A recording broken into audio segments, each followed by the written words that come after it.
Okay, we are talking right now. Let's see if the microphone works. Where you get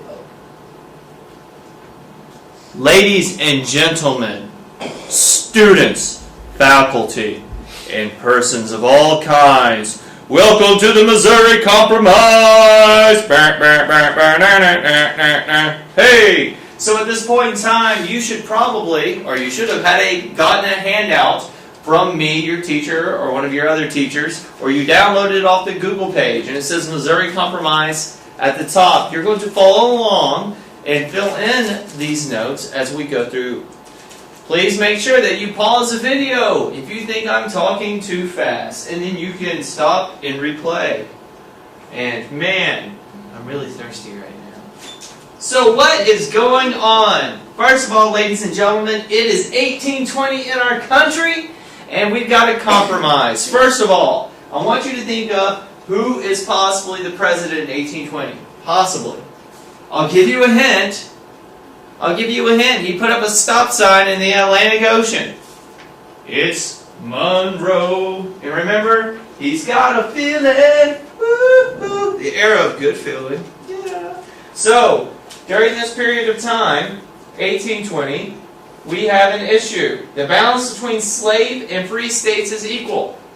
But Missouri wants to come in as a state. But that will upset the balance of Congress. And that will cause problems. And so the other thing is what do we do to keep things equal? Possibly keeping in mind that Maine is an organized territory. Ladies and gentlemen, do you remember what it was called, that process of going through territory to statehood? It's connected to Manifest Destiny. It's the one positive of the Articles of Confederation. Yes, ladies and gentlemen, it is called the Northwest Ordinance. Woohoo! Alright, so this is us, the United States in 1820. Here is where we are. Look to the upper right-hand corner, that is Maine. Maine is going to come in, or wants to come in as a state, and also does Missouri. So this actually works out rather well, and you will see, because this is going to be the Missouri Compromise map. So this is what's going to happen. Your former state of Maine, right back here, went from yellow to green. And that green area becomes a free state, which just makes sense. Remember the regionalism map and all the reasons we talked about why New England was economically on its path that it was, connected to its geography. And then we get Missouri. Missouri is a territory. It comes in as a state. What does Missouri come in as? Does it come in as a free state or a slave state? It comes in as a slave state. You can see that in the lower left hand, the legend of your TV screen right now as you sit in the comfort of your living room or your kitchen table or on the bus. Okay? And then the last part of this that's really important is that there will be a thing called the 3630 line. If you look south of Missouri's border, that's called the Missouri Compromise line. All the territory north and west of this is all going to be where slavery is going to be disallowed for future development of our country. Now, since it's 1820, you're already thinking, but Mr. Slayton, since this period of time, a lot of things have happened. We've expanded westward. And yes, that is going to be part and parcel of this issue as we go forward. But for right now, stay where you are. So, this is the part where you make sure that you're filling out your notes. You can pause this as I go through it to make sure that you get it all down. So, Missouri is going to apply for statehood, and it's going to force U.S. To debate whether slavery would be allowed in this new state.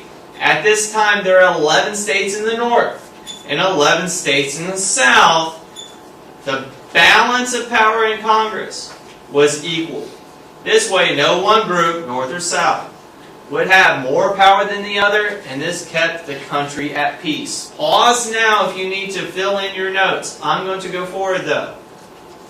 The North did not allow slavery in Missouri, or did not want to allow slavery in Missouri, because in the South would have, of course, more power in the Senate, and that would keep slavery from, and what would keep slavery from expanding all the way westward. And the South does not want to ban slavery in Missouri, because then the North would have more power in the Senate. And if slavery would not expand, the South would eventually be overpowered by the North. So, what is it? We call it the Missouri Compromise, right? Remember, it's put together by a guy by the name of Henry. That's right, Clay, because Clay holds things together. So, here's our little balance. Remember, ladies and gentlemen, a lot of this is about balance and a lot of this is about power, unfortunately. And it's not about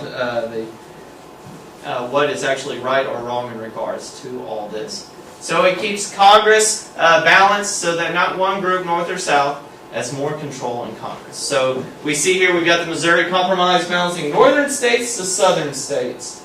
Ah, like a good diet. Well balanced.